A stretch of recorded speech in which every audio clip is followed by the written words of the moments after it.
Le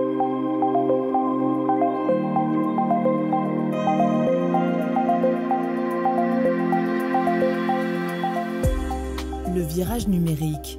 Dans le domaine de la santé, l'expression est sur toutes les lèvres. La direction est donnée, l'avenir sera dans la e-santé. Mais la vigilance reste de mise dans ce secteur sensible. Replacer le patient au centre des réflexions, harmoniser les outils, pousser la technologie au maximum de son efficacité et de l'éthique, autant d'enjeux à garder en mémoire. Nous vous proposons d'entendre ceux qui conçoivent ces projets et les portent au quotidien. Ingénieurs, DSI, médecins, industriels et éditeurs, ils sont les voix de l'innovation e-santé.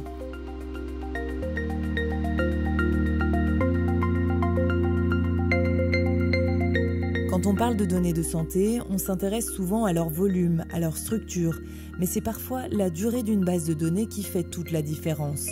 Dans certains domaines, elle peut mener à des conclusions particulièrement novatrices. Rexetris est l'un de ces sujets.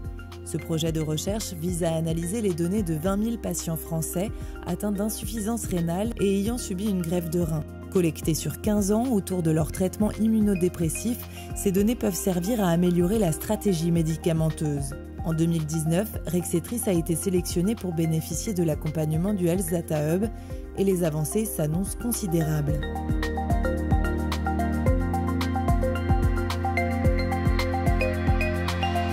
Bonjour à tous.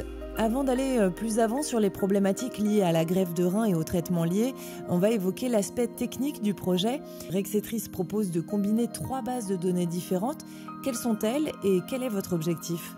Nous rapprochons notre base de données locale, pharmacologique essentiellement, que nous appelons ABIS. Professeur Pierre Marquet, pharmacologue au CHU de Limoges, spécialisé dans la recherche sur la transplantation depuis 25 ans et président de la Société européenne de pharmacologie clinique et thérapeutique. Avec la base de données Crystal de l'Agence de la biomédecine et avec la base de remboursement des soins de l'assurance maladie, qui s'appelle le SNIRAM.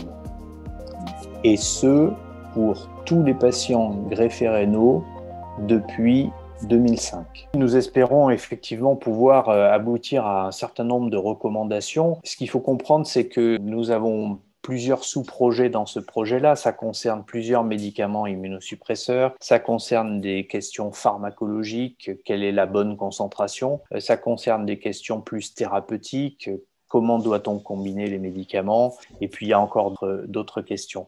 Mais au moins, à ces 2 premiers niveaux, nous espérons pouvoir apporter des recommandations. Pour le Health Data Hub, quel enjeu représente un tel projet ? Le projet Rexetris fait partie de la première vague de projets qui a été sélectionnée par un appel à projet. Stéphanie Combe, directrice du Health Data Hub. Donc, vis-à-vis du Health Data Hub, c'est un des projets qu'on pourrait qualifier de fondateur de notre offre de services dans tous les sens du terme. Donc, à la fois l'accompagnement que nous, on souhaite offrir aux porteurs de projets. Et là, on est dans un cas, j'allais dire, typique de projet pour lequel on espère avoir une offre de valeur intéressante puisque eux, ils souhaitent réunir 3 bases de données différentes. Donc, on est sur un sujet éminemment technique parce qu'il y a des configurations, des gouvernances pour accéder aux différentes bases de données qui ne sont pas exactement les mêmes. Il faut s'y retrouver dans les règles d'accès et ensuite, il faut techniquement réunir les données pour pouvoir faire des traitements. Nous, on peut les accompagner à la fois sur toutes les démarches réglementaires et c'est d'ailleurs une des raisons pour lesquelles ils se sont tournés vers nous et ils ont candidaté à l'appel à projet. C'est un intérêt pour nous de construire cette offre d'accompagnement et d'industrialisation d'échénage qui sera une vraie valeur ajoutée pour tout l'écosystème.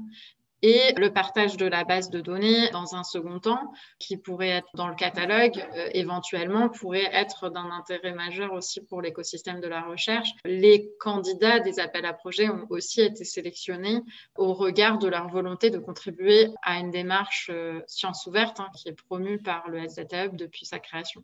Jean-Marc Charel, vous avez subi vous-même une greffe de rein et vous êtes le président adjoint de l'association France Rein. Quel regard portez-vous sur ce projet ? Peut-être, moi, je ne verrai pas les résultats, mais des personnes qui y arrivent, et notamment des jeunes, parce que malheureusement, les maladies rénales vont en grandissant, disons que ça portera les fruits pour ces futurs malades. Et voilà, c'est aussi notre apport dans la société en général, C'est de participer à des recherches pour faire évoluer les choses et les traitements, la prise en charge, enfin, tout ce qui concerne le malade. Et ça, c'est important, ça fait partie de nos missions. De manière générale, les associations elles sont là pour améliorer la prise en charge. Jean-Luc Lecause, greffé et membre du conseil d'administration de l'association Rénalou. Et la vie des personnes qui vivent soit avec une maladie rénale, d'une manière générale dialysée, greffée, là on parle plutôt de la greffe. Et aussi j'y vois un autre intérêt, c'est qu'en fait on remet le patient un peu au centre de la médecine. Je veux dire, c'est qu'on a une approche individualisée qui est peu courante en fait en médecine. En fait on est un peu un groupe, on est des cohortes. Et je trouve ça intéressant que derrière en fait ça débouche sur une prise en compte particulière, individuelle, quoi. Alors revenons un peu sur le contexte. Tout d'abord, qui est concerné par les transplantations rénales? Quels sont les chiffres? Il y a à peu près 4000 transplantations rénales par an en France. Ça ne concerne pour l'instant qu'une minorité, c'est-à-dire moins de la moitié, largement moins de la moitié des patients insuffisants rénaux. Donc une majorité des patients insuffisants rénaux sont traités par dialyse, par différentes techniques de dialyse, alors qu'on sait que la transplantation rénale est le meilleur traitement possible, à la fois pour le confort, la survie, et même en termes de coût médical, c'est beaucoup moins cher que les traitements de dialyse. Mais évidemment, on fait face à une pénurie de greffons, et donc tous les patients insuffisants rénaux ne peuvent malheureusement pas être transplantés. C'est une réelle bouffée d'oxygène pour les patients?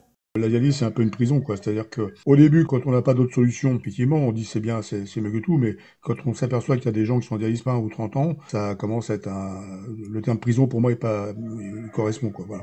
Donc, je sais que moi, je suis très sensible à ça, et c'est un peu ce que défend Rénalou, c'est un peu l'autre cheval de bataille, c'est développer la greffe le plus possible, et notamment le don vivant, qui pourrait être plus développé en France, disons.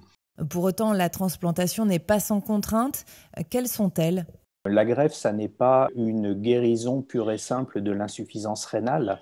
La greffe va avec un traitement à vie pour que le greffon soit toléré par le système immunitaire du patient greffé. Donc ce traitement vise à baisser les défenses immunitaires du greffé pour qu'il ne rejette pas le greffon. Voilà, donc c'est un traitement à vie. Ça peut parfois être ressenti comme un petit peu lourd. Il est rare qu'un seul médicament suffise, on doit les combiner et en plus on doit les combiner à des périodes différentes de la greffe. Ces médicaments vont avec des effets indésirables comme tous les médicaments. Et si on les prend à vie, évidemment le risque d'effets indésirables augmente puisque plus on s'expose au risque, plus les événements peuvent survenir. Et quelles sont les variables d'ajustement dont vous disposez? Comment est-ce que vous déterminez la stratégie de traitement? Alors, on peut jouer sur l'intensité de l'immunosuppression, on peut jouer sur la nature des médicaments immunosuppresseurs et on va jouer pour ça sur des combinaisons de médicaments. On y voit tous un intérêt justement à personnaliser le traitement dans le temps déjà, parce qu'on sait que tous ces médicaments ont des effets secondaires.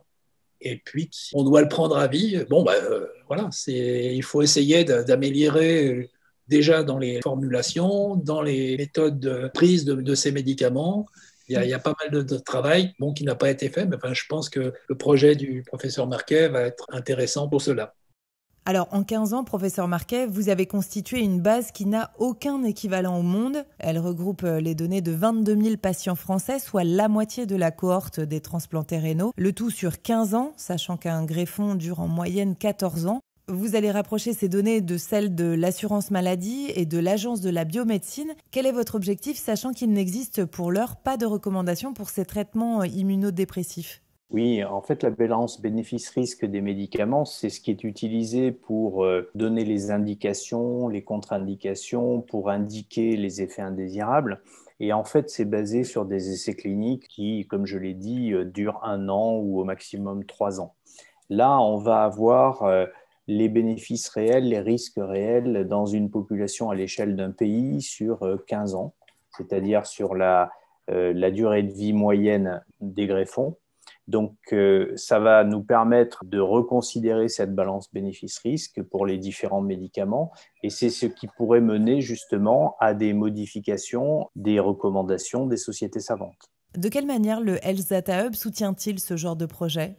Le Health Data Hub, c'est 4 missions principales. La première, c'est l'accompagnement sur les démarches réglementaires qui sont complexes. La deuxième, c'est la mise à disposition des données aux projets autorisés via une plateforme technologique sécurisée. La troisième, c'est l'animation de l'écosystème, la contribution à la diffusion d'une culture de la donnée, la transparence. Et la quatrième, c'est le partage de ce qu'on appelle le catalogue, c'est-à-dire une collection de bases de données qui est d'un intérêt particulier pour l'écosystème de la recherche et de l'innovation. Donc aujourd'hui, c'est plus d'une vingtaine d'acteurs avec lesquels on est en cours de discussion et sur des bases de données de nature très différentes. Ça peut être des registres, par exemple le registre des infarctus du myocarde aigu de l'Île-de-France, des cohortes, des entrepôts de données de santé. On échange beaucoup avec Unicancer autour de l'oncologie, la cohorte du sarcome qui est un cancer rare. En l'occurrence, le projet Rexetris a pu bénéficier de l'appui technologique du Health Data Hub ainsi que de l'expérience d'un data scientist durant 1 an, le tout étant très orienté sciences ouvertes, c'est ça ? Effectivement, l'ambition, c'est d'accompagner des porteurs de projets qui ont la volonté de contribuer à la science ouverte. Alors, ça peut être par le partage des données, qui ici ont évidemment un intérêt pour le catalogue du Health Data Hub. Ça peut être aussi par le partage de documentation ou de modèles. Donc, c'est vraiment une démarche open source qu'on promeut, qu'on porte aussi nous-mêmes. Et on a mis, par exemple, en libre accès de la documentation. Vous pouvez trouver sur Internet, c'est vraiment en accès totalement ouvert. Une foire aux questions, des bibliothèques d'algorithmes. On organise des meet-up pour que les acteurs puissent se rencontrer, échanger sur leurs expériences et accéder aux ressources les uns des autres s'ils le souhaitent. Et on va organiser un appel à projet pour cofinancer le développement d'algorithmes sur la base de l'assurance maladie afin de rendre de plus en plus ouverts ces algorithmes qui vont permettre de mieux explorer les données et de mieux se les approprier. Un échange de bons procédés qui valorise la donnée et enrichit la recherche. Producteurs de données, professionnels de santé et patients ont tout à y gagner. Nous remercions tous les intervenants de ce podcast et on vous dit à très bientôt pour un nouvel entretien dans les voies de l'innovation e-santé.